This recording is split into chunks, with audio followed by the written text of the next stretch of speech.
Bom estudo. Olá, boa noite para todos. Que bom estar de volta. Jesus nos abençoe, que possamos nos envolver mais uma vez nessa ambiência de estudo, nesse espaço de bênçãos que remonta à nossa integração, à nossa família espiritual. Nós abraçamos a todos que estão em casa, que todos recebam o nosso carinho afetuoso, o nosso abraço afetuoso, né? Fica melhor. Pois bem, e que vocês possam se inscrever no nosso canal da Rede Amigo Espírita, YouTube, e pedimos também que vocês se inscrevam no canal YouTube da Casa da FEAC, que é o canal Gênese, que nós estamos dando os primeiros passos. Pois bem, o nosso tema hoje, reencarnação, como tudo começa. Eu gostaria de, inicialmente, agradecer a todas as manifestações que têm chegado para nós, de amigos que acompanham o trabalho da casa já há muito tempo, e outros que estão chegando agora. Eu gostaria de dizer que nós ficamos muito felizes com a integração de todos, o envolvimento. A definir o seguinte, que o nosso trabalho, ele é um trabalho despretensioso, é um trabalho que envolve uma dedicação de cada um que está no projeto, mas, acima de tudo, o nosso intento é de estudar juntos, formando uma família, uma equipe.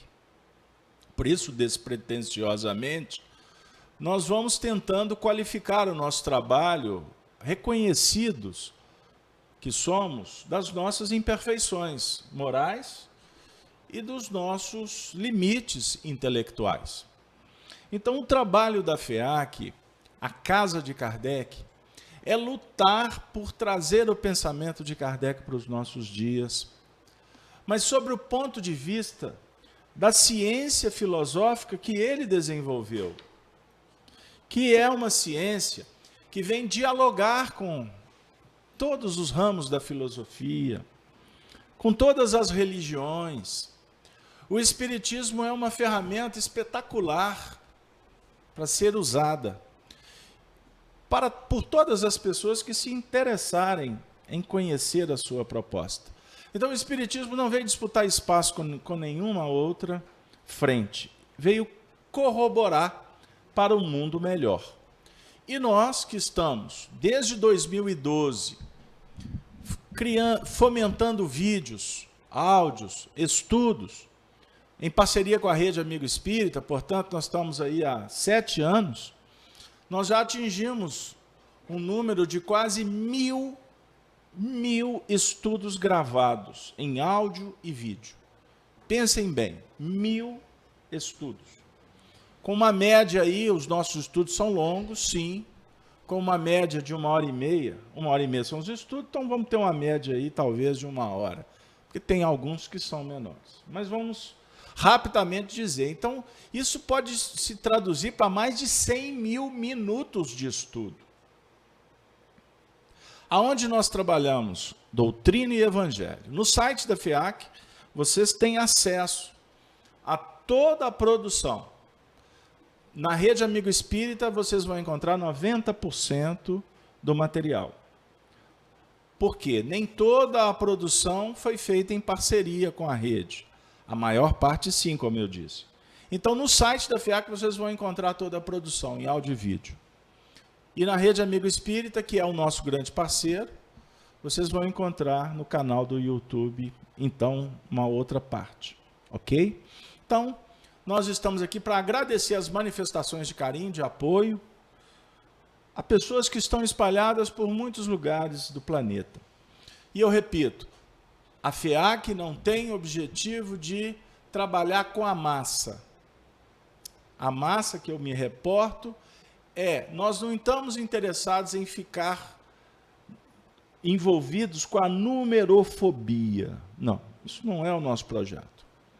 Nós estamos aqui para trabalhar com aqueles que têm interesse com a maneira com que nós trabalhamos. Por isso, você que está em casa, mande as suas perguntas, as suas ponderações, as suas sugestões. Eu quero dizer que eu, particularmente, leio todos os chats, eu leio todos os e-mails, eu leio todas as mensagens. E eu não me comprometo em responder individualmente, porque é impossível, eu não dou conta. É coordenar centro, é escrever livro, é cuidar da família, é estudar espiritismo, é fazer palestra, é complexo. Então eu espero contar com a misericórdia de vocês. Mas todas as perguntas são analisadas com carinho e com critério.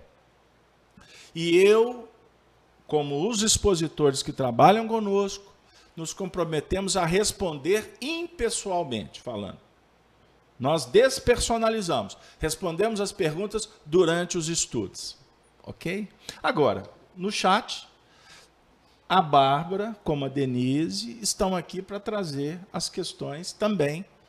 E, de vez em quando, pisar no nosso freio, porque se deixar, a gente nem olha para ela.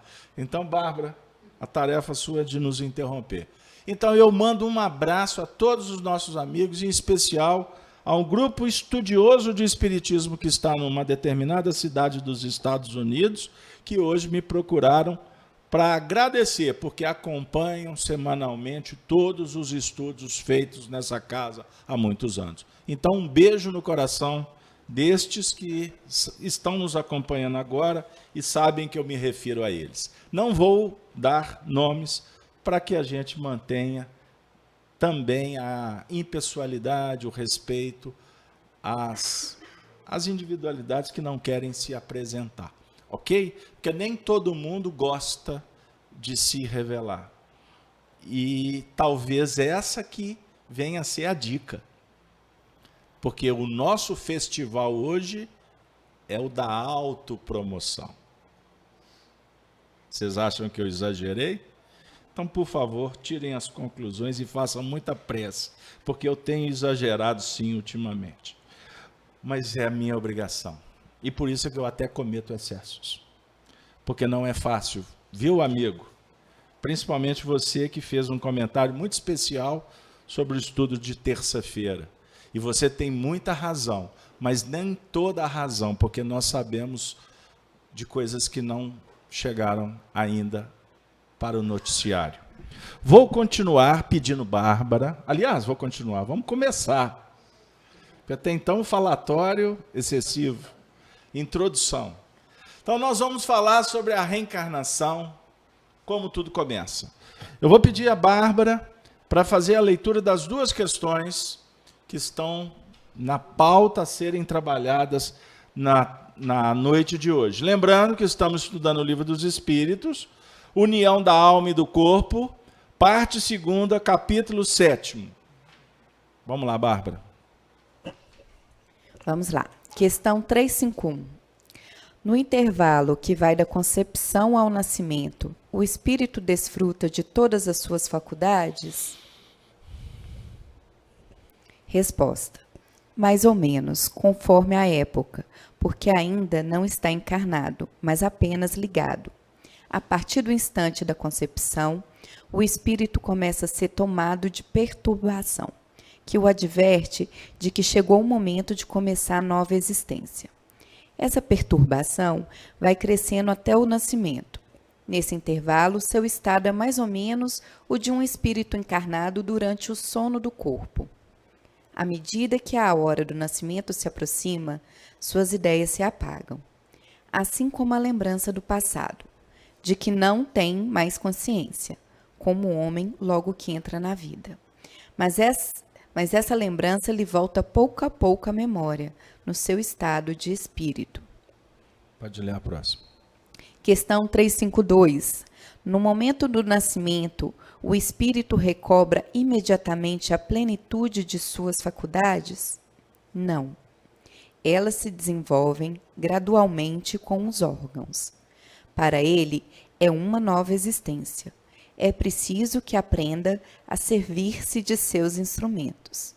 As ideias lhe voltam pouco a pouco, como a um homem que desperta e se encontra numa posição diferente da que ocupava na véspera. Pois bem, muito obrigado. Então nós vamos verificando nessas duas questões pontos importantíssimos que o Espiritismo vem esclarecer para nós. O Espiritismo, ele na verdade, ele é uma oportunidade que abre para nós um mundo novo. E eu vou iniciar, antes de tratar o assunto, trazendo uma reflexão sobre um mito. O mito de Aladim e as 1001 Noites.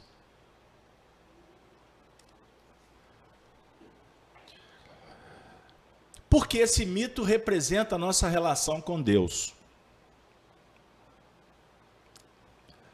Deus, nesse mito, não está em todos os lugares. Deus está preso numa determinada lamparina de uma crença, religião ou conjunto de valores. Na relação com Deus, deve-se fazer um determinado procedimento, por exemplo, esfregar a lâmpada para que um gênio saia. Para quê? Para realizar os seus desejos. Nesse mito, o gênio só serve para isso. Atender pedidos. Para mais nada o gênio serve. Ele não está em toda parte. O universo, portanto, não é o chamado lugar de Deus, o Panteos. Portanto, o universo não é sacralizado. Ele está só ali, na lâmpada. Dentro de um dogma que você acredita. Que pode ser um dogma religioso, político, científico. É um dogma. Inamovível. Dizem o que você tem que fazer. Executa-se o procedimento. Esfrega-se a lâmpada. E ele aparece para atender os seus desejos. Nós aprendemos com o mito.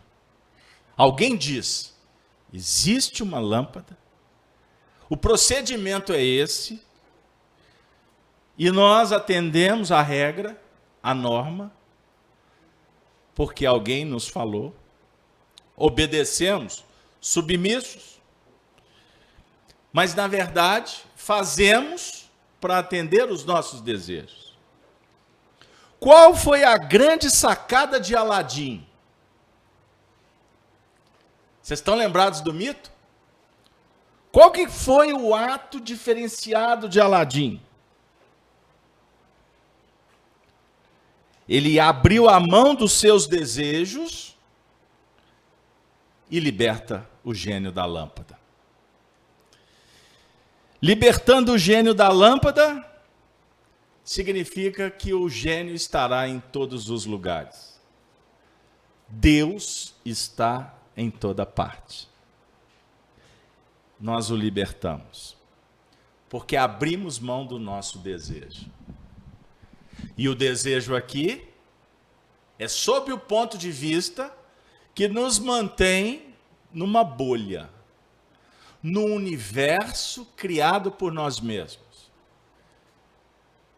fomentado pela ilusão, alimentado o tempo todo pelo desejo do menor esforço. Ser aplaudido, beneficiado, amado, cultuado como um Deus. A nossa vaidade, ela toma corpo. O prazer se agiganta. E a gente quer sempre ter essa lâmpada debaixo do braço, para usar quando nos interessa. Então eu gostaria de dizer que o Espiritismo, nesta noite, com esse mito, ele vem trazer para nós uma proposta.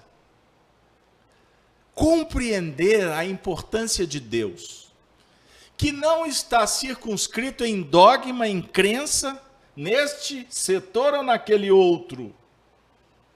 Muito menos pronto para me atender. Deus é a causa primária de todas as coisas. A inteligência suprema. Portanto, tudo é secundário, inclusive nós mesmos. Então, se ele é a causa primeira, nós somos a causa secundária. Temos que reconhecer que não é possível evoluir sem Deus, amar sem Deus, conquistar sem Deus. Então nós temos que compreendê-lo, não sob o nosso ponto de vista, que é muito acanhado. Por isso que a ciência filosófica espírita nos convida para singrar no mar da vida e encontrar Deus em todas as partes. Portanto, procuremo-lo sem preconceito, sem interesses materiais, e muito menos para atender o nosso desejo do menor esforço. Vamos sair da bolha.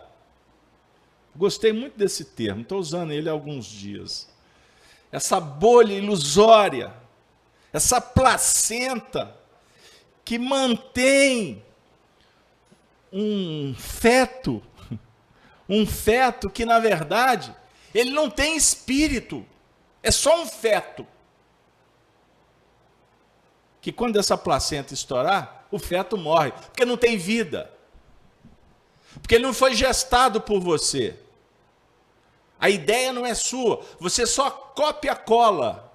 Você copiou e colou de alguém e fica reproduzindo isso na sociedade, pautado do egoísmo, no interesse pessoal, no materialismo, no utilitarismo.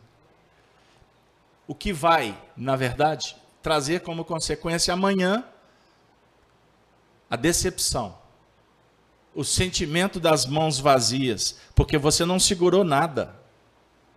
E ao mesmo tempo essas mãos estarão atadas. E você terá que desatá-las pelo esforço, pelo trabalho, pela renovação moral. Kardec diz que conhece o espírita pela sua transformação moral. Transformar moralmente é mudar a moral. Qual é a moral que te inspira até antes de conhecer o Espiritismo? Qual é a moral? A moral do menor esforço? Só para dar uma ideia. A moral da força, da coação, a moral da submissão. Transforma essa moral.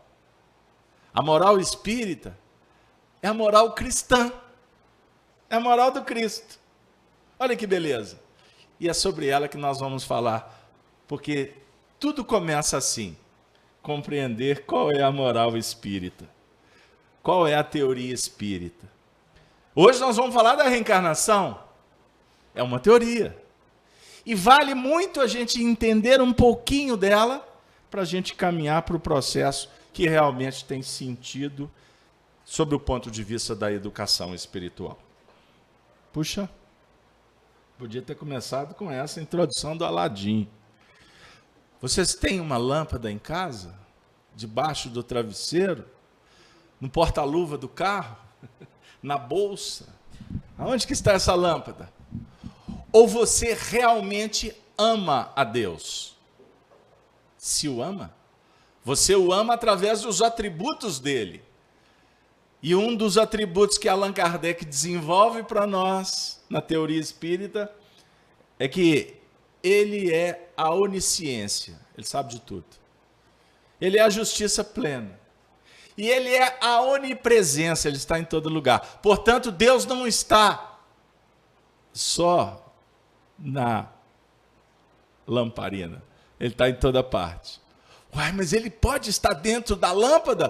Pode, porque ele está em toda parte. Então o procure que tu vai o encontrar. Porque ele sempre estará pronto para te revelar sinais. E estes sinais compreendidos funcionarão para que você entre para dentro desse universo desconhecido que é a sua intimidade. E aprenda a dialogar consigo mesmo. Bora? É isso aí? Eveline está querendo perguntar sobre a criança, sobre a reencarnação. Então vamos lá. Na questão 351, no intervalo que vai da concepção ao nascimento, o espírito desfruta de todas as faculdades? Mais ou menos. Conforme a época, porque ainda não está encarnado, mas apenas ligado. A partir do instante da concepção, o espírito começa a ser tomado de perturbação, que o adverte de que chegou o momento de começar uma nova existência. Lembra que nós falamos nos últimos estudos? Que ele vai entrando numa perturbação, num sono profundo, sonoterapia, é importante nesse processo. E aí, essa perturbação vai crescendo até o nascimento. Então, quanto mais vai se aproximando o momento do nascimento em si, esse processo vai se tornando mais intenso, até ele estar num profundo estado de sono. Essa é a ideia. Nesse intervalo, seu estado é mais ou menos o de um espírito encarnado durante o sono do corpo. O que ele quer dizer? Quando você dorme, entra em sono profundo, tudo, sob o ponto de vista material, se apaga. O quadro fica negro, não é assim? É dessa perturbação que ele está dizendo.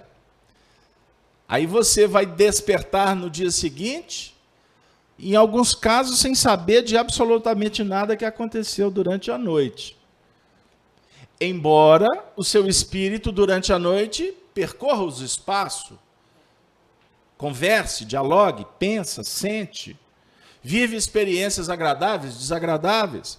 Mas quando você levanta, quando você desperta, a tendência é que você lembre apenas de algumas cenas, lembrar de algum cheiro, de alguma informação, de algum sentimento. Aí vai depender do grau de desmaterialização das pessoas, ou do merecimento, ou das circunstâncias que favorecem ou não ela se recordar. Então, o tema não é esse. Mas se você viver uma experiência importante durante o desdobramento do sono, e os benfeitores espirituais entenderem ser importante que você se recorde, eles favorecem para que isso aconteça. Ou você mesmo, no mundo espiritual, aciona o mecanismo da vontade e diz assim: quando eu despertar, eu tenho que lembrar. Então você mesmo dá uma voz de comando para que essa resposta aconteça, mesmo sabendo que haverá muitas perdas, muito ruído de comunicação. Por quê? Por quê, Bárbara? Pode falar que o povo de casa quer ouvir sua voz adocicada. Porque cada espírito tem o seu patamar evolutivo, né? Depende da sua capacidade. Sim. Como espírito, de poder ter esse discernimento, essa lembrança toda ou não. Para que o assunto fique inteligível, nós precisamos de racionalizá-lo, intelectualizá-lo. Dependemos do cérebro. Como a experiência foi extrasensória, ou numa dimensão em que o espírito não precisa do cérebro. O cérebro não foi acionado. Por isso há dificuldade da recordação quando se desperta. Captaram a ideia? A frequência cerebral no sono profundo, ela chega nos limites mínimos, não é assim? Você já fez exame de tomografia? Polissonografia, desculpe, já fez? Onde que mede as frequências? Pois bem. Então, no sono profundo, porque a gente tem vários tipos de sono, tem o leve, tem o médio, tem o profundo. Então, no sono profundo, que geralmente acontece lá pelo meio da madrugada, está correto, Bárbara? Nesse momento, você está vivendo o ápice das suas experiências no mundo espiritual. Então, a tendência é que se recorde de nada, certo?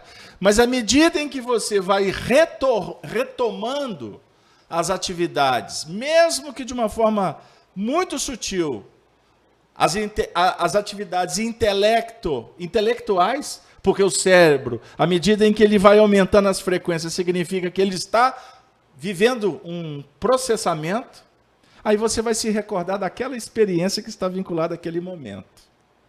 Ok? Tanto que isso é verdade, que é muito comum o indivíduo levantar de madrugada com os painéis todos límpidos. Aí fica empolgado, meu Deus, mas que sonho espetacular! Era até colorido. Vivi isso com muita intensidade. Aí não, eu tenho que anotar. Aí geralmente você está mais lá do que cá. Aí nunca você vai achar um lápis, um óculos, um papel, não é?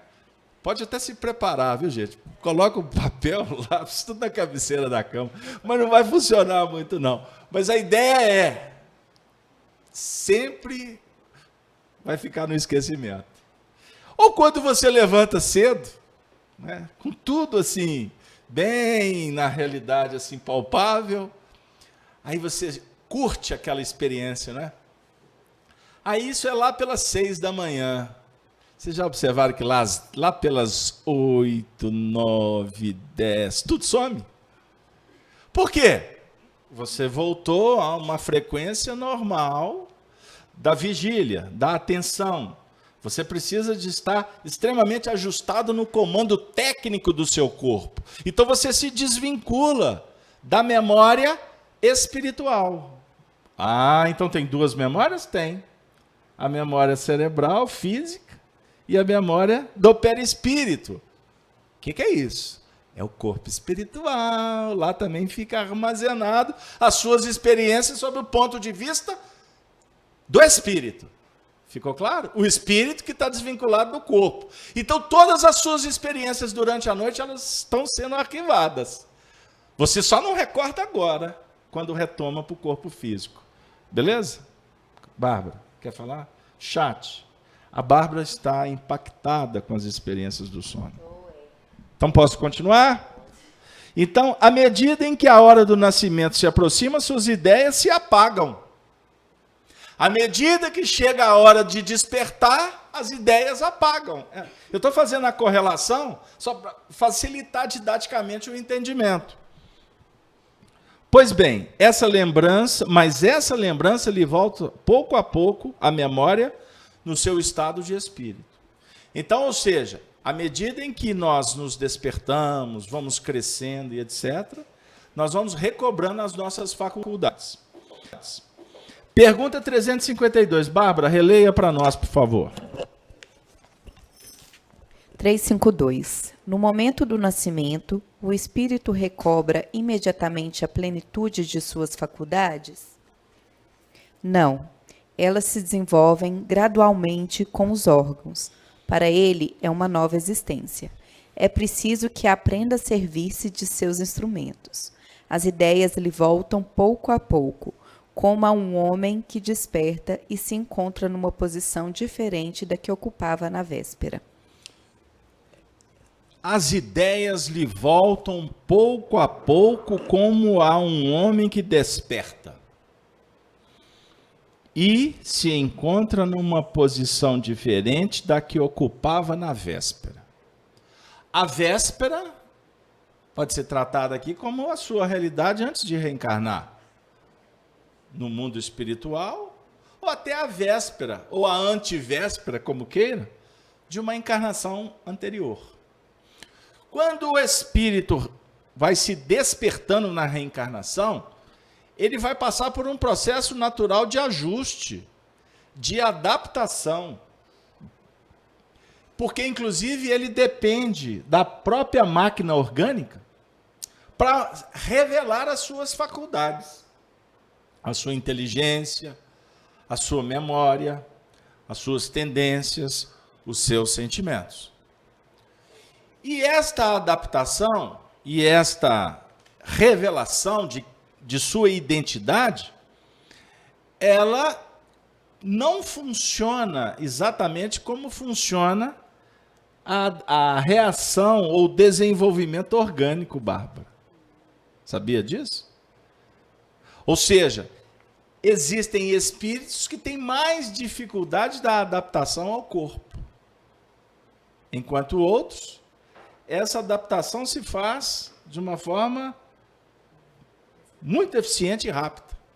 Aí cai exatamente no que você falou. Depende da condição espiritual, da maturidade do reencarnante.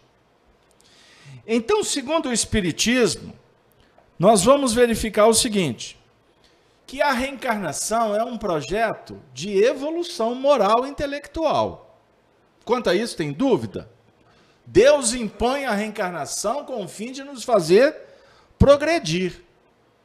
Então, cada nova etapa, cada nova encarnação, nós vamos passando por esse processo de ajuste, de readaptação às faculdades físicas, por exemplo, e esse mecanismo é um grande aprendizado para o reencarnante. Então, quanto mais você reencarnar, mais adaptável estará o seu psiquismo ao processo em si. A dizer que, eu vou brincar com vocês, em faixas inferiores, o menino vai abrir os olhos com mais demora. Vocês lembram? Vocês não lembram, vocês são de uma geração atual. Mas há 50 anos atrás, o menino nascia, ele demorava dias para abrir os olhos. Hoje os meninos já estão abrindo com lupa. Já estão querendo, hein?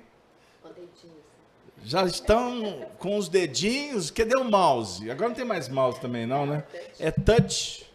Na minha época a gente falava, os espíritos reencarnados, agora já reencarnam, cadê o mouse, mamãe? Não, agora não tem mais mouse, é o touch. E daqui a pouco nem vai ser o touch, vai ser comando mental. Não precisa nem do dedinho para tocar na tecla. O que eu estou dizendo? Que os espíritos que estão reencarnando nesta fase atual e para o futuro, vão viver um processo de adaptação com muito mais facilidade. De interação, de socialização, porque já estão mais adaptáveis ou adaptados ao mundo, à sociedade complexa que nós temos como um grande laboratório. É espetacular estar vivendo esse tempo que nós nos encontramos, porque tem espíritos das mais variadas condições espirituais, desde os mais atrasados, a espíritos que estão reencarnando em grupos que são muito evoluídos. Isso a gente vê o tempo todo na sociedade. Comportamentos.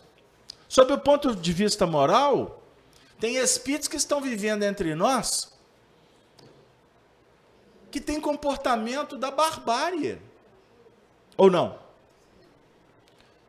Tem espíritos que o comportamento se assemelha aos homens que viviam na Idade Média.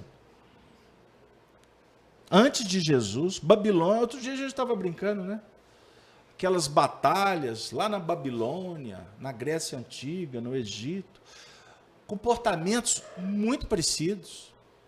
Sob o ponto de vista social, comportamentos assim, extremamente brutalizantes. que nos remonta àquele período lá de trás que, por exemplo, as mulheres eram subjugadas. Existem homens que lidam com suas parceiras como com aqueles sultões que viviam há 2, 3 mil anos atrás. Então, assim, dificuldade de relacionamento, você vê que é por pura infantilidade, imaturidade psicológica e social. E o indivíduo está andando de Mercedes, a definir que não é a posição social que vai definir o grau de evolução dos indivíduos. Você pode encontrar lá no sertão do Brasil, espíritos de alta envergadura moral e intelectual. Desenvolvimento intelectual e não intelectualidade, cultura.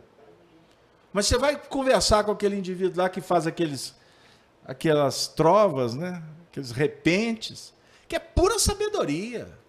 O indivíduo exala cultura moral e nunca entrou numa escola. Como é que você explica isso?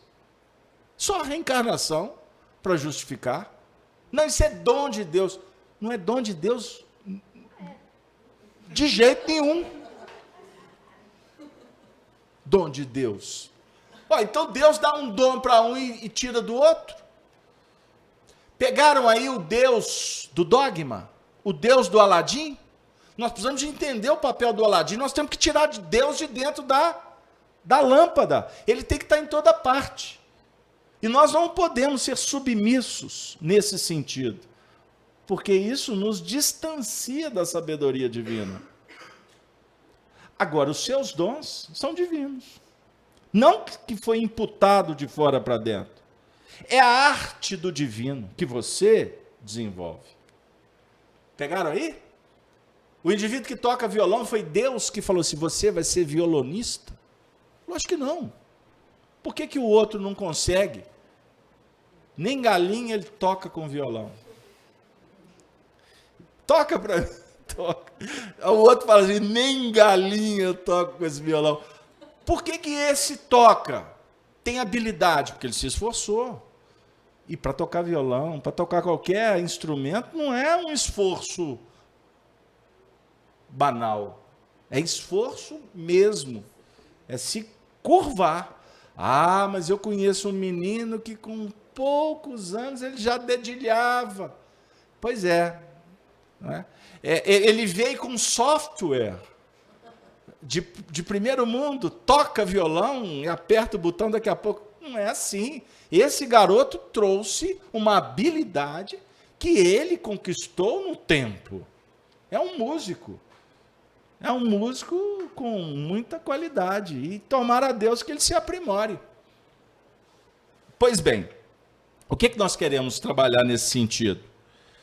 Que nós estamos, na reencarnação, desenvolvendo os nossos potenciais.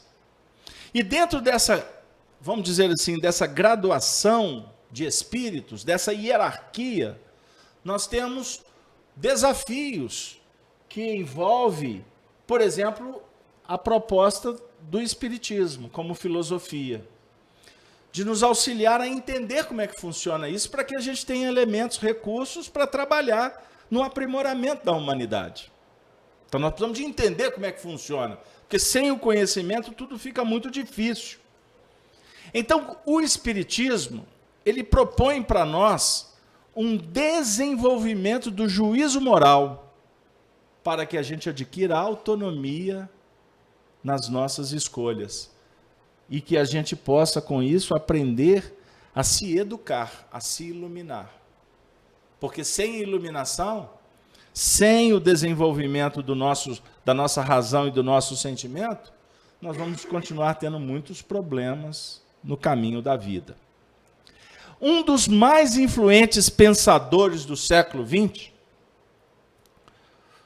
Jean Fritz Piaget, que nasceu em 1896 e desencarnou em 1980, psicólogo suíço, revolucionou o entendimento sobre como o ser humano produz conhecimento e de que forma exerce o seu juízo moral.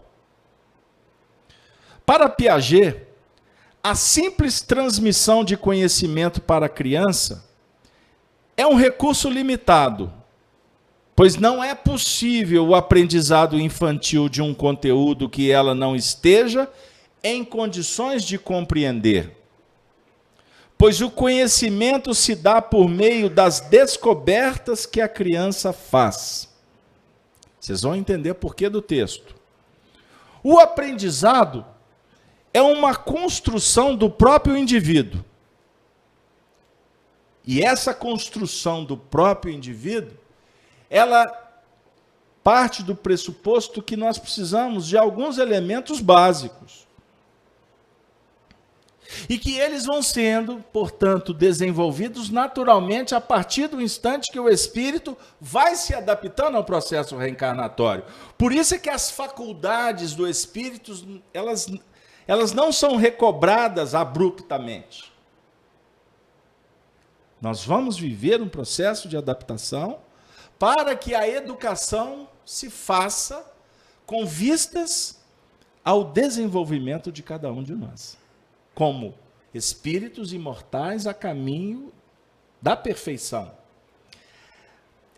Nós trouxemos essa ideia do Piaget porque ele desenvolveu uma teoria muito, muito importante para que a gente possa verificar como que se dá essa construção do aprendizado de cada indivíduo. Eu estou trazendo um texto escrito por Paulo Figueiredo no livro Autonomia. E eu não quero cansá-los porque é filosofia, mas é necessário a gente traduzir aqui alguns pontos. O Piaget diz o seguinte, que o aprendizado é uma construção do próprio indivíduo. O educador precisa provocar o interesse, a investigação, a busca por soluções, a análise das alternativas, a avaliação das escolhas diante da realidade, ou seja, a produção do conhecimento pela própria experiência, que é um processo natural e produtivo do aprendizagem. Estamos na vida sendo envolvidos por uma série de circunstâncias que objetiva despertar em nós o interesse de viver. Primeira coisa. Porque quando nós nos interessamos pela vida, naturalmente nós vamos nos movimentar para adaptar ao que a vida propõe. Só que esse despertamento do interesse, ele não está limitado apenas às questões orgânicas, físicas.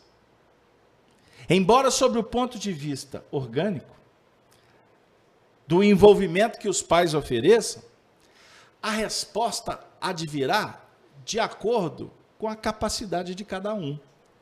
Por isso que não existe duas respostas iguais. Pegaram aí?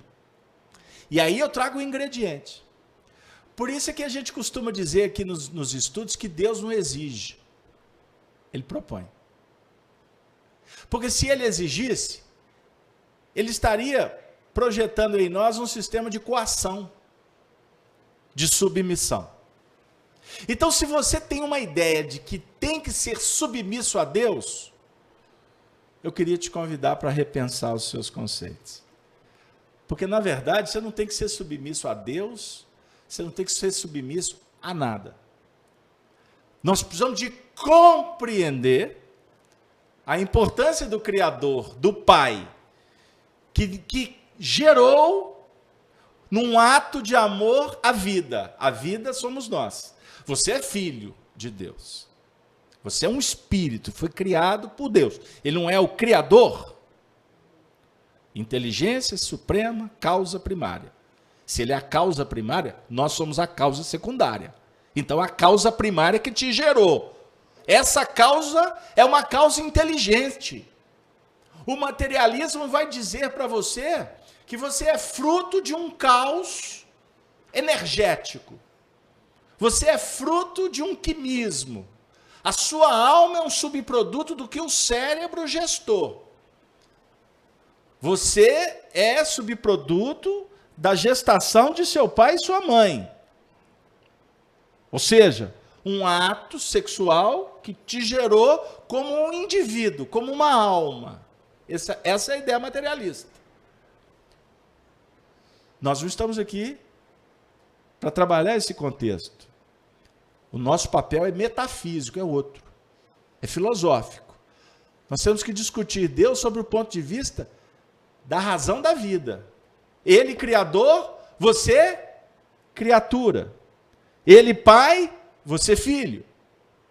E dentro dessa relação, que é extraordinariamente bela e amorosa, ele não espera que você seja submisso a ele. Que você compreenda a beleza da vida, da natureza, e invista para vasculhá-la, para percebê-la, para compreendê-la, para mensurá-la e para curti-la também. Você tenha felicidade, não é felicidade, que você possa ter momentos prazerosos diante da própria criação. Quem não entra em êxtase com determinadas paisagens que nós vemos na natureza? Não é assim? Mas você já teve um êxtase pessoal de mergulhar dentro de você mesmo e se sentir pleno, feliz, dentro da sua natureza, que é tão bela quanto a natureza de dentro? Pouquíssimos. Pouquíssimos. Porque a gente quer ficar vasculhando só o de fora e esquece de mergulhar no de dentro. E o Deus nosso, como Aladim compreendeu, ele não está dentro de uma lâmpada. Deus está em toda parte. Deus é absoluto. No Egito Antigo ele não era nominado. Hermes Trismegisto tratava como o todo, o absoluto. Porque só de dizer Deus, você está limitando, você está dando nome. Pegaram aí? Aliás, qualquer definição limita-o. É diferente quando você procura-o como um todo, que é perfeito. A natureza é perfeita. E ela não dá salto. A natureza, ela se manifesta de uma forma harmônica, organizada. Não é assim o nosso organismo? Nosso corpo é extraordinário. Quando você, por exemplo, alimenta excessivamente, se onera, cria uma certa desarmonia interior, orgânica, mas o seu próprio corpo vai lutar para colocar tudo no lugar devido. Então, a natureza é justa. Você sabe qual que é o conceito dado por Platão à justiça? Justiça é colocar tudo no seu devido lugar. Acabou. E colocar as coisas no seu devido lugar não tem sentimento. Tem sentimento? Não. Isso é aqui, isso é aqui. Ponto. Então, as leis divinas, elas são perfeitas, amigão. Vamos combinar. Hashtag felicidade, agradecimento, louvor, ponto. Mas a gente briga, por quê? Porque nós nos desarmonizamos. Nós é que criamos o problema. Pegaram aí? E se a gente cria dificuldade, a própria natureza íntima luta para reparar, para colocar nos seus devidos lugares o que é necessário. Então, nós estamos num momento muito especial de progresso, caminhando para uma humanidade que vai adquirir autonomia, ou seja, liberdade responsável da própria evolução, da sua destinação. Você, a cada momento da sua vida, você está, com o conhecimento, você está se libertando de tudo que te coage, de tudo aquilo que te constrange. Por isso é que as religiões tradicionais, que nas interpretações elas se tornaram heteronômas, o que significa isso?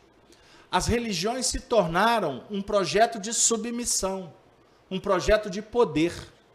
Poder, submissão. As religiões politizaram uma ideia que é essencial. E aí se estabeleceu um código, uma regra, que é: esfregue a lâmpada para que o gênio saia e te atenda. Aí cada religião adotou um método para esfregar a lâmpada. Acende a vela, vai na igreja, seja puro. Não é? Aí se instituiu os pecados, isso aqui. Qualquer tipo de prazer se tornou pecado na Idade Média. Não é assim? Aí os mitos que representam o pecado foram fomentados na história. Pessoas, personas, se tornaram endemonizadas. Quer um exemplo do demônio típico da história cristã? Maria de Magdala. É o exemplo do demônio. Ela não era possuída por 7 demônios? Por 7 espíritos? Estigma. Processo de vitimização.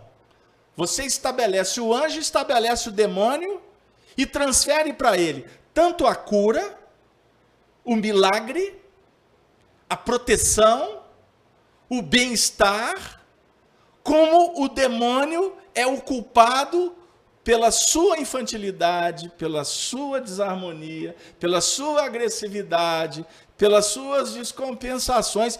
A culpa é do demônio. Os espíritos do mal. Ai, Carlos Alberto, 8h25, eu não fiz nem um quinto que eu tinha que fazer, Bárbara. Tá bom. Tá bom você me ver sofrer? Hein? Mas é isso. É a chamada vitimização. Lembra que eu falei da bolha? Você cria uma bolha. Essa bolha é a ilusão, é o seu mundo. Existe um mundo que é real. Existe um mundo ilusório, que é aquele que você coloriu. Você pintou com as tintas que te interessam.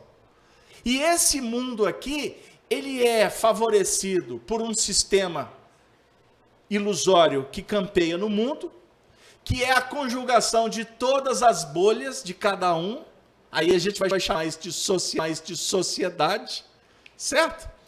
Quando se fala sociedade utilitarista, materialista, consumista, a sociedade que se pauta na superficialidade. Dialogue com professores de universidade. Dialogue com eles. Principalmente os mais experientes. Não os ufanistas mais jovens, que acham que está tudo certinho. Com todo respeito. Mas com os mais experientes. Eles vão dizer que eles estão em pânico com os jovens que estão chegando nas universidades. Eu vou falar com respeito, mas eu vou usar uma linguagem até brincalhona. Mas é só para quebrar, não é com desrespeito. Eu tenho repetido isso nos últimos estudos. Profundidade de pires. Eu estou falando pires. Não é o... Vou brincar. Não é pires lá da cidade de Itu. Porque o pires lá de Itu, a xícara deve ser gigante. Então o pires... Não. Eu estou falando do pires aqui de Minas Gerais. Sabe aquele pires daquela xícara de louça? Ah, xícara de louça não tem pires não, Casabeto. Eu sou da roça. Tá bom. Aqueles pires rasinhos. É a profundidade. Fast food não dá conta de ler uma obra. Você oferece um livro, quantas páginas? A primeira pergunta. O filme, quanto tempo dura? Nem viu o título, não sabe o enredo e quer saber quanto tempo dura. Ah, comunicação rápida, eficiente, pragmática. Ok, ela tem os seus momentos. Você tem que atender uma resposta, você tem que dar uma resposta no meio do seu trabalho, você não vai escrever um texto cheio de filosofia. Olha, é isso, obviamente respeitando a cordialidade, a educação, Por exemplo, você manda uma mensagem no WhatsApp, Casalberto, você também. Eu prometi que eu ia ficar bonzinho hoje, mas não dou conta. Eu não dou conta. Você está lá no meio do dia, intensamente envolvido com o trabalho, de repente chega uma mensagem lá da sua irmã, por exemplo.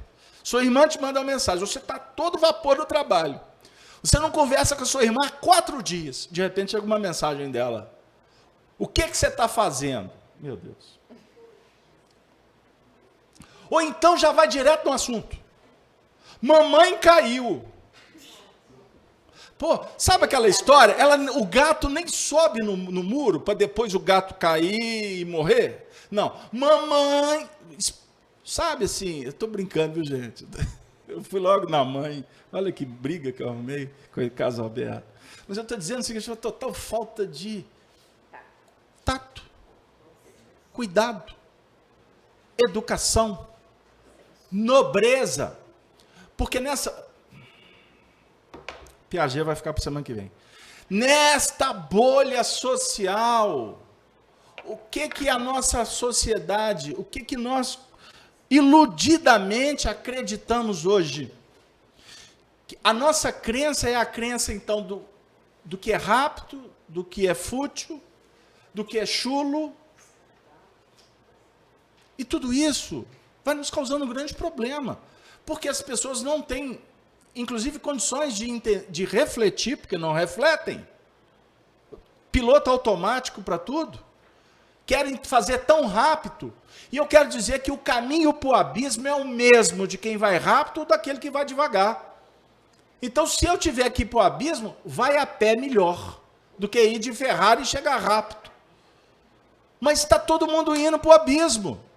Qual o abismo? Da indiferença, do desrespeito, da agressão a tudo que não é humano. Nós estamos aqui, sobre esse ponto de vista do desenvolvimento, saindo de uma etapa de anomia para entrar na heteronomia e autonomia, que eu vou explicar, se Deus me abençoar aqui daqui a pouco. Nós vamos mudando de estágio na ordem evolutiva, à medida em que nós possamos parar para compreender que existe um mundo real e um mundo ilusório. E na sociedade, você vai continuar acreditando, porque a sociedade ela já instituiu o mundo ilusório como o mundo mais importante. Então, todos os sentidos, todos os princípios que te convidam para o mundo real, eles estão na lixeira, eles foram deletados, eles foram colocados à margem. E isso nos causa um grande problema, inclusive para entender como é que funciona esse processo de adaptação à própria vida, à própria encarnação. Porque quando nós chegamos aqui, cheio de projetos, nós vamos ser naturalmente esmagados por uma pegada de um gigante que insiste em destruir a possibilidade de evolução das pessoas. E esse gigante se chama egoísmo. Interesse pessoal. Pegaram aí? Pois bem, e o interesse pessoal, repito, ele vai nos instigar a continuar nessa bolha. Essa bolha, ela traz para nós muitos problemas. E talvez por isso é que nós estamos na casa espírita. Sabe o que o Piaget descobriu? Ele buscou na teoria de muitos filósofos, buscando em Rousseau, Kant e tantos outros, no próprio Manet de Bihan, os pais da psicologia, aquela época fantástica do século XIX, ele observou que a criança, no processo de estágio de aprendizado, quando tudo começa, a criança vai passar por alguns estágios. Mamãe, preste atenção. Que, na verdade, são 4 estágios. E eu vou trazer essas experiências do Piaget, sobre o ponto de vista da criança em fase de aprendizado, mas qualquer semelhança com o aprendizado do espírito imortal não é mera coincidência, é factível, tá? É real. Ele descobriu o seguinte, que as crianças até os 3 ou 5 anos de idade brincam sozinhas com as bolinhas. Ele vai fazer uma experiência com bolinhas. E essas crianças vão estar fechadas no próprio mundo, num estágio que ainda não é social. Sem evidenciar os outros e as relações com eles no jogo. Elas fazem gestos repetitivos, alheias a uma relação integrada, preocupando-se com gestos e movimentos. Então as crianças estão brincando com bolinhas. Várias crianças ali. Elas não estão interessadas nessa fase de socializar com aquelas outras que estão com elas. Elas querem brincar sozinhas. Não é? É o estágio da bolha. O estágio da bolha que eu me referi aqui agora. E elas fazem gestos repetitivos. Elas estão passando pelo processo do ajuste ali, aquelas regras, né? Que elas mesmas vão desenvolvendo. Pois bem, então elas estão fechadas em gestos e movimentos. Elas estão olhando para dentro de si mesmas. Elas estão observando o comportamento gestual ali. Se ela está sentada, se ela está andando, enfim. Aí essa criança sai do estágio dos 5 anos, ou melhor, entre os 3 e os 6 anos, saindo um pouquinho mais, as regras começam a fazer sentido no jogo para as crianças. Elas passam a imitar o jeito de jogar das crianças mais velhas. Todavia, quando desejam, mudam as regras conforme os seus interesses.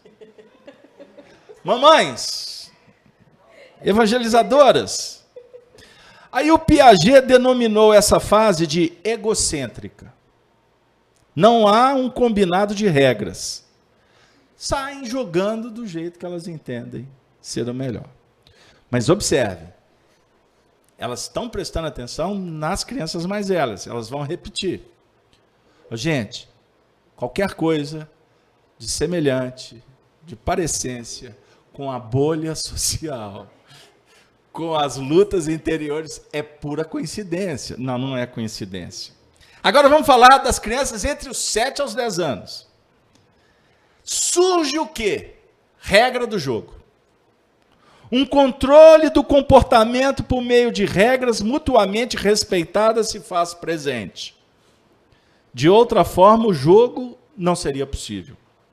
Elas começam a agir por cooperação, sendo que, depois dos 11 anos, há um período inicial investido para definir as regras em todos os seus detalhes, buscando uma elaboração que seja justa e completa.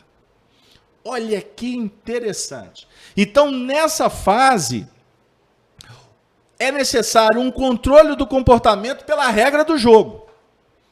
E a criança passa a respeitar essa regra. Ela vai tomando consciência da importância que existe ali uma lei que vai auxiliar para que elas possam julgar. Agora, o legal é que aí começa a despertar o processo de socialização, cooperação, certo? Para que se atinja os objetivos. E com isso, as crianças vão começar a detalhar as regras. E em alguns casos vão aprimorar as regras, certo? Eu jogava futebol lá com a turma, mas do lado de cá as regras são diferentes. Como é que vocês jogam? Não, vamos adaptar. Mas aí ele vai desenvolver o juízo moral. Qual é a regra mais interessante? É que aquela turma brinca ou a turma de cá? Mas não interessa. Ela, como está num grupo, ela vai detalhar isso sob o ponto de vista do entendimento e colocar em prática. Vamos lá. Ou seja, numa relação natural entre as crianças, longe do mundo estabelecido dos adultos, a criança encontra na cooperação o meio ideal para estabelecer uma relação justa e aceitável entre os participantes. Bárbara, o negócio vai apertar agora. Mas havia o interesse de Piaget numa particularidade: a consciência da criança quanto às regras do jogo. Na pesquisa de Piaget, ficou demonstrado a existência de 3 estágios da compreensão dessas regras. E agora vai chegar aonde que nos importa. Quais são os 3 estágios? O pré-moral, ou anomia. Progressivamente a criança passa à heteronomia e finalmente pensa por si mesma, na chamada autonomia. Eu acho que nós vamos conseguir. Vamos lá. Até aproximadamente 3 anos de idade, não há consciência da regra dos jogos. Agindo independente da relação com o outro, não há observação da regra. É a chamada anomia, ou ausência da consciência das regras. Então, nesse período aos 3 anos, não se entende que há regra. A criança está ali, independente da relação com o outro, ela não está socializada, ela faz o que ela entende ser o melhor, mas dentro de um plano de muita precariedade. Primitivo. Então agora você me obriga a associar dentro de um contexto social, evolutivo. Então o espírito que está nas primeiras reencarnações, o comportamento dele é de anomia. Ele não tem consciência do que ele está fazendo aqui. Kardec trata esse assunto no Livro dos Espíritos, que é a chamada nulidade moral. Que muitas vezes o espírito precisa de muitas encarnações para desenvolver senso moral. Então ele não tem responsabilidade. Ele faz porque ele não consegue entender o que existe depois do rio. Ele vai tentar nadar, morre afogado. Pode ser classificado o comportamento dele como alguém que está descumprindo uma regra? Sabe quando no mar a maré está alta e nas praias se coloca as bandeiras amarelas, vermelhas, etc. O mar está bravo. O indivíduo que for nadar e foi engolido pelas ondas, e que ele viu a plaquinha, ele foi irreverente, ele foi irresponsável, ele foi indiferente. Ponto. Desencarnou. Ele vai desencarnar quando, no mundo espiritual, alguma coisa que vai se manifestar, que se chama consciência, vai dizendo assim: pois é, a plaquinha te falou. O indivíduo que está vivendo a anomia moral, nulidade moral, ele não sabe ler, ele vai desencarnar. Quando que eu volto? Não tem peso. Ele não vai sentir culpa. Ele não vai sentir remorso. Pegaram aí? Porque o que é analisado sob o ponto de vista espiritual não é o ato, é a intenção. E a intenção tem a ver com a compreensão.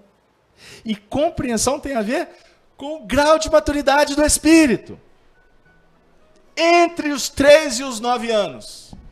Ô, gente, congela o relógio. A regra passa a ser vista como algo sagrado e obrigatório. Algo imutável, de origem externa a elas, que não pode ser transgredido. Quando perguntadas, dizem que sempre foi assim. Essa fase é a da heteronomia, ou obediência passiva e cega a regras externas inquestionáveis. Puxa vida, hein? Então o indivíduo reencarna, vem para o mundo social, aí ele vai se encaixar dentro do sistema heteronômico. Regras. Regras que são invioláveis, inquestionáveis. Se você entrar, por exemplo, num núcleo religioso e alguém levantar no meio de uma reunião, imagine um culto, o pastor, o padre, vai estar falando sobre Deus. E por que nós temos que obedecer a Deus? Aí alguém levanta o dedo e fala assim, eu não acredito em Deus. O que vai acontecer com esse indivíduo? Imagine o clima. Vai ficar tenso, não vai? Imagina. No meio da Assembleia de Deus, mas existe Deus? Meu filho, você está possuído pelo demônio. Não é assim? Aí tem uma regra. Aí o padre, por exemplo, começa a se comportar fora da regra. Puxa vida, que confusão que não vai dar, hein? Lembra, Nicolau, que nós discutimos isso aqui outro dia? A confusão que vai dar. O indivíduo está rompendo com o sistema. E romper com o sistema não é simples, porque o sistema, ele enclausura. Ele é uma regra que já existe há muito tempo e não se sabe quando. Já viram aquela história que a corrupção está instaurada no Brasil desde quando o Brasil foi descoberto? Porque os índios não tinham corrupção entre eles. Já escutaram isso por aí? Aí o pessoal fala assim, não é assim mesmo, Casalberto. Vamos pesquisar se foram os portugueses que trouxeram a corrupção? Foi em qual nau? A de Tomé de Souza? Quem que foi que... Amigo, vamos combinar uma coisa? Ao invés de tu ficar discutindo quando começou, se o processo está te incomodando, rompa com esse processo. Rompa com isso. Porque, na verdade, por que não há um rompimento? Porque existe um sistema heteronômo e a sociedade se acomodou dentro da sua bolha, porque é interessante. Ou você acha que quem está envolvido lá naqueles processos corruptíveis, não é? Que fica assim, sonha em mudar, lá no meio político, né? Porque se convencionou isso. Aí ele sonha mudar. Quando eu for político, eu prometo. Sabe o Justo Veríssimo do Chico Anísio? Vocês estão lembrados daquele personagem? Não é? O corrupto? Mas quando ele está com seu público, eu me comprometo, mas chega lá, o faz-me rir. Ou então não é o faz-me rir. Eu estou falando de uma forma irreverente, mas só para a gente entender a ideia. O próprio sistema, ele já estabeleceu regras que são invioláveis, indiscutíveis. Por mais que o indivíduo tenta, ele não consegue. Por quê? Você não vai mudar o sistema. Você não consegue mudar o sistema se não houver uma mudança de mentalidade. Por isso é que Brasília, no nosso caso de Brasil, ele vai mudar a partir da educação que os jovens estão sendo trabalhados para que quando a geração, a força do sistema chegar nas culminâncias, as mudanças vão ser realizadas de uma forma natural. Porque vai contar com desencarnação, vai contar com delação premiada, vai contar com lava-jato, vai contar com quem é contra a lava-jato, com tudo isso. Mas aí alguém vai falar assim, nossa, mas que povo primitivo, hein? Esse é o nosso mundo agora. Eu estou falando daqueles que daqui a 20 anos vão olhar para trás e falar assim, gente, como que o Brasil era um celeiro de confusão. Olha como é que está tudo bom agora. Essa é a turma que daqui para frente, porque eles foram educados sobre os princípios da ética, do estético, do belo, da poesia, da justiça, do entendimento de que essa ordem heteronômica, ela só é mudada quando as crianças passam a ter consciência de que as regras são formadas e se tornam úteis por serem elaboradas e aceitas pelo grupo que as elabora e combina. Nessa fase, as crianças conquistam a compreensão de que é necessário obedecê-las, não por serem sagradas e imutáveis, invioláveis, mas por se tornarem um meio de relação harmônica entre os participantes. Dessa maneira, conforme as condições e os interesses dos participantes, podem as regras ser modificadas e adaptadas em comum acordo. Democracia. São o resultado da ação racional e da interação social. O respeito surge do fato de que as regras, sendo elaboradas por todos, atendem a todos em seu próprio benefício. É a autonomia moral, na qual a cooperação motiva a adesão voluntária ao respeito pelas regras, representando a igualdade, reciprocidade e respeito mútuo. Que tratado de filosofia, hein? Nós estamos caminhando para isso. Porque nesse cenário, as crianças examinam o pensamento, as relações dessas com as regras, e a brincadeira ela fica sempre prazerosa. A regra, ela não machuca. A regra não constrange. A regra é respeitada naturalmente. Não é assim? Quando aquele grupo de crianças maduras estão brincando, se alguém tentar violar a regra, o próprio grupo, no sentido positivo, de colaboração, diz assim, mas não pode mudar a regra, a não ser que todos aceitem, que todos debatam que a sua sugestão para a mudança da regra é boa. Pegaram aí? Olha que barato. Isso é maturação da criança. Quando uma criança, portanto, bula a regra e é descoberta, deve ser severamente punida, pois as regras são sagradas, mesmo que não sejam justas. Isso aqui é no estágio antigo da heteronomia. A punição, já no estágio superior da autonomia moral, todos tendo a igualdade, ou seja, mesmas oportunidades e condição na interação social, não há uma preocupação com punição e premiação, pois a reciprocidade se estabelece por uma relação solidária. Trocando em miúdos, para facilitar a vida da gente agora no final da reunião. Que eu vi que nós apertamos o carro hoje. Vamos pensar o seguinte. No mito de Aladim, o pulo do gato foi dado por ele, Aladim. Porque, na verdade, o mito é das 1001 noites. Certo? 1001 noites não dá uma ideia de fantasia? Tudo mágico. Tudo maravilhoso. Não é? Esse mito é muito especial. Para quem chegou depois, Aladim se apresenta como um personagem dessa história. Aladim descobre que todos que estavam vivendo as 1001 noites sonhavam por encontrar uma lâmpada, porque tinha o mito da lâmpada. A lâmpada e o seu gênio. Quem que não quer uma lâmpada? Alguém já te contou essa história? Você já parou para pensar quais seriam os 3 pedidos que você faria? Um falava assim, de cara Mega Sena, porque com dinheiro eu faço o resto. Já pensaram nessa história aí? Aí o outro, aí vai a viajação na maionese. Mas primeiro tem que descobrir a lâmpada. E depois tem que seguir uma regra. Então, num primeiro momento, o indivíduo, ele está se movimentando dentro da chamada anomia. Ele nem sabe que tem lâmpada, ele nem sabe que tem a...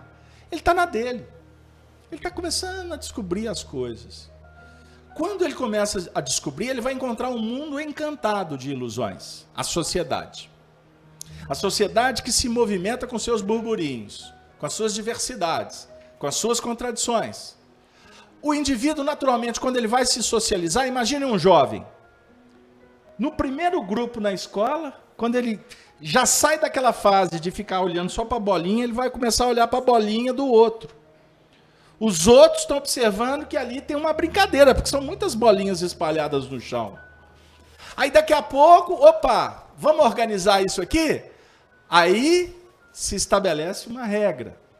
E essa regra, à medida que ela vai sendo estabelecida, ela se torna uma regra inviolável, indiscutível. Mas vai chegar lá na frente um ponto que alguém vai levantar o dedo e falar assim, eu não concordo com essa regra. Aí o sistema vai se rebelar. Esse que não concorda com a regra, ele vai, na verdade, se curvar à história, ou ele vai fazer com que a história se curve a ele.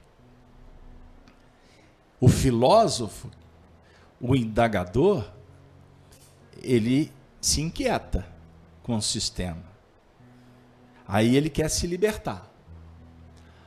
Aí ele vai vendo que as pessoas descobrem a lâmpada, porque todo mundo tem a lâmpada que merece, tem o gênio que lhe atende.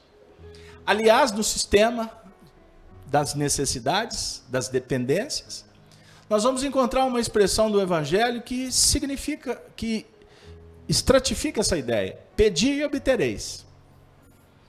Pedi e obtereis, buscai e achareis, batei e abri-se-vos-á. Então, a regra é clara, como dizem por aí.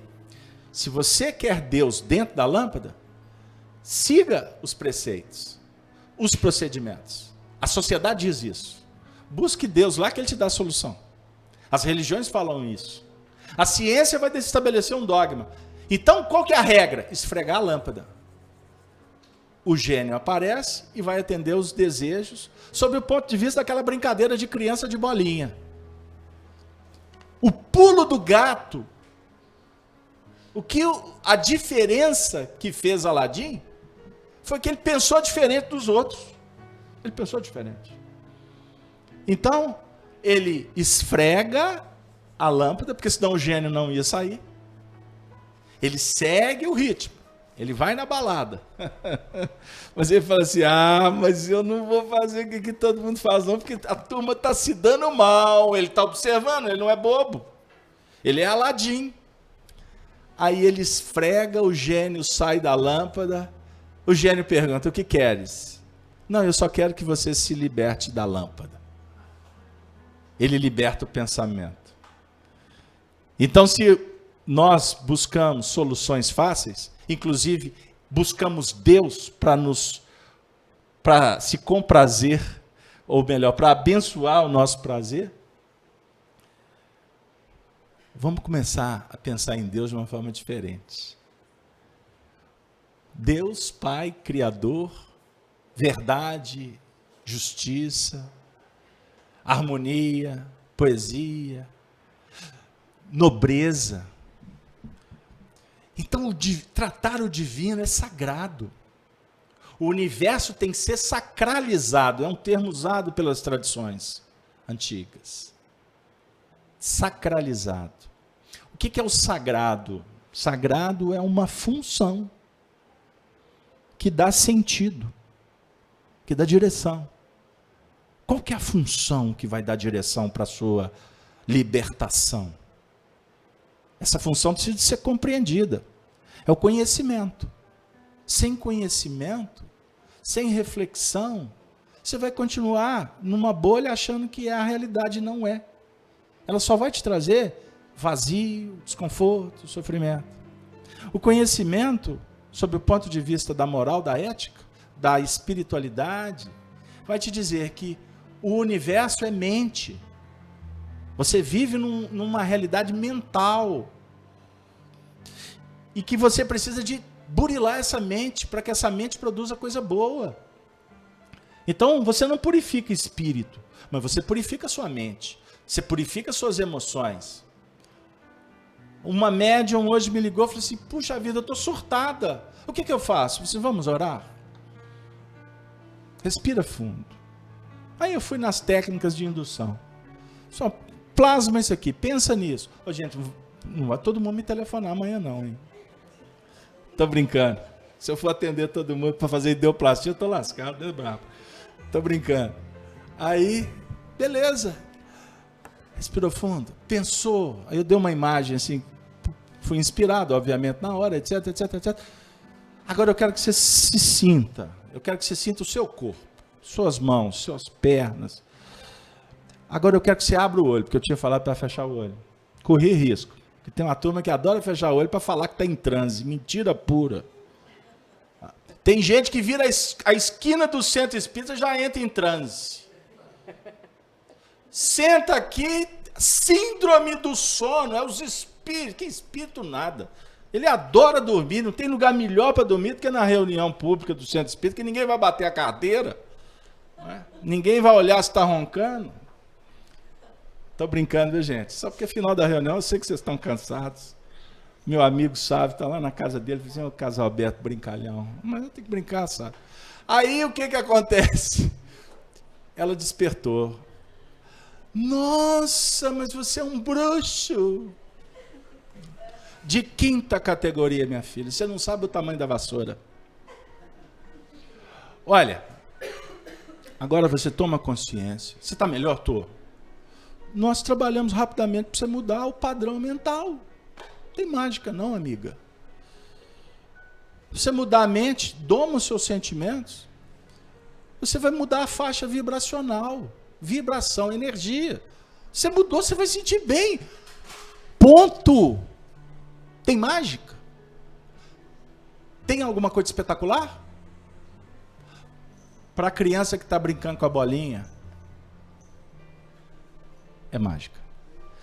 Para quem está sob o domínio de regras da sociedade, é espetacular. Mas nós estamos tentando discutir com vocês sobre um outro grupo. Um grupo que quer estudar espiritismo, que é uma ciência filosófica. Que veio, como eu disse no início, dialogar com as religiões. Porque o espiritismo não é uma religião. Ele estuda a religião natural. É diferente. A religião do coração. A religião da mente. Aí nós vamos buscar um poeta que diz que o amor é a religião cósmica que nos liga a Deus. Isso é poesia. Poesia. É bonito, é artístico, mas tecnicamente eu estou dizendo. Agora, sem poesia, que a religião é entender para aprimorar, para superar, para vencer, para se libertar, para voar, para trabalhar no vale com responsabilidade, com dignidade, com interesse, sabendo que nós temos que trabalhar 3 movimentos que fazem parte das expressões socráticas.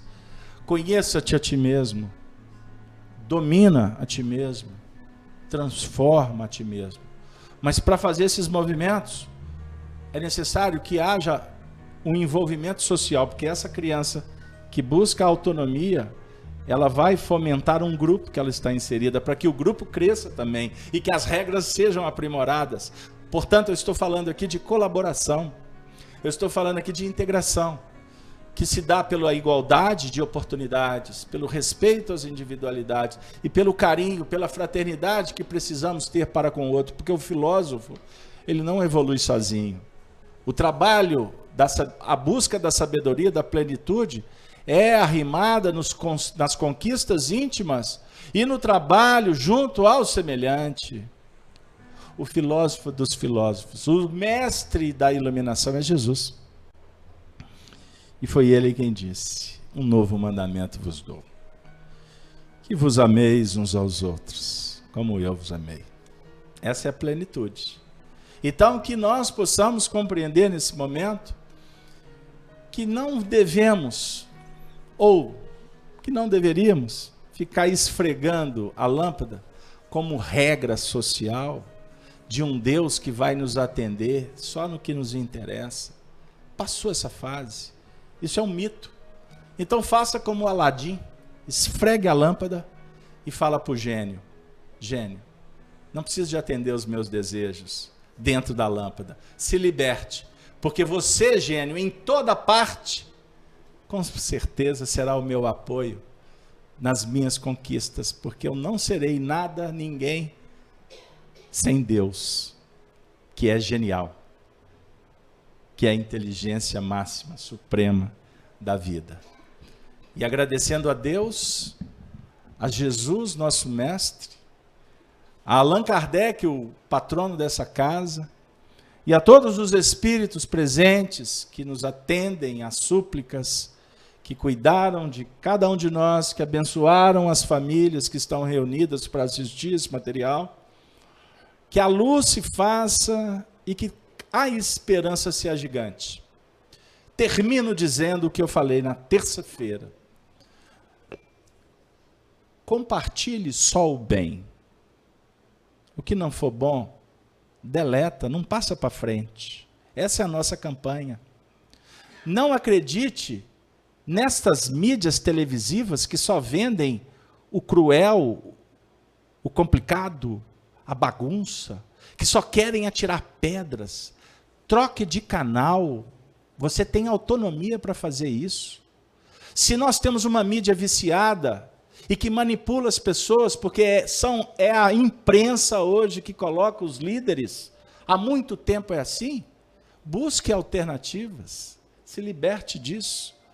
Vá assistir coisas que te enamorem, que te acalentem, que emoldurem um painel para que você durma bem.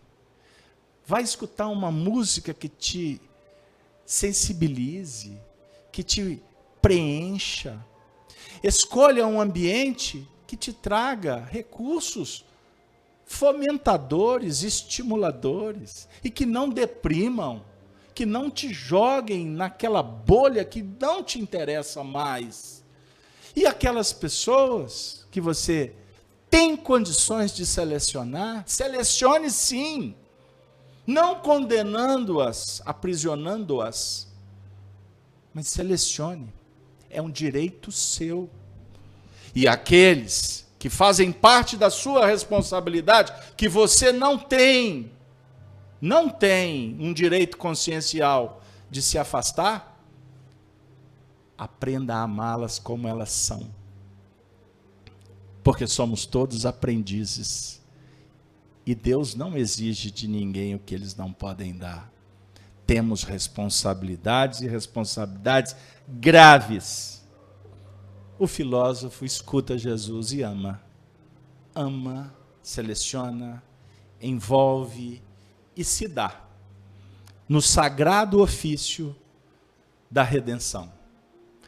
Desculpem a extensão do tempo, mas eu me despeço abraçando a todos e pedindo que vocês se inscrevam no nosso canal do YouTube, para que a rede do bem possa garantir ainda mais pessoas que não são seguidores de outras pessoas, mas são estudantes de uma causa espetacular que é a do Evangelho. E o nosso mestre é um só. E é aquele que qualifica a nossa vida por muito nos amar e por tantos exemplos que ele nos oferece. Jesus Cristo. Boa noite para todos.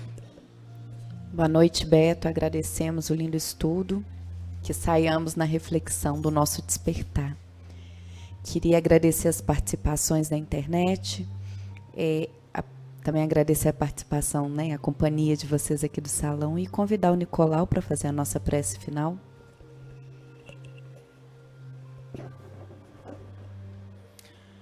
Com corações repletos de alegria e esperança, agradecemos a Deus, nosso Pai, pelo dom da vida. Agradecemos a Jesus pela oportunidade que nos foi concedida de estarmos aqui hoje, nesta noite, nesta casa de luz, nesta casa de bênçãos que nos acolhe. Agradecemos a espiritualidade por nos amparar ao longo dos trabalhos desta noite. Agradecemos a Maria Santíssima por nos acompanhar ao longo de nossa vida, de nossa caminhada. Pedimos, Jesus, que as reflexões desta noite possam reverberar em atitudes de bem, atitudes caridosas, atitudes generosas a todos aqueles que se aproximarem de nós. Pedimos também, Jesus, que nossas preces cheguem a todos os irmãos que se encontram desamparados nas ruas, que se encontram nos hospitais, que se encontram nos orfanatos e nos presídios. Pedimos, Jesus, que ampare a todos aqueles que se aproximarem de nós e que possamos sempre nos colocarmos a serviço do bem. Que tenhamos um bom retorno às nossas casas e que possamos estar reunidos novamente na próxima semana, nesta casa que nos acolhe. Que assim seja.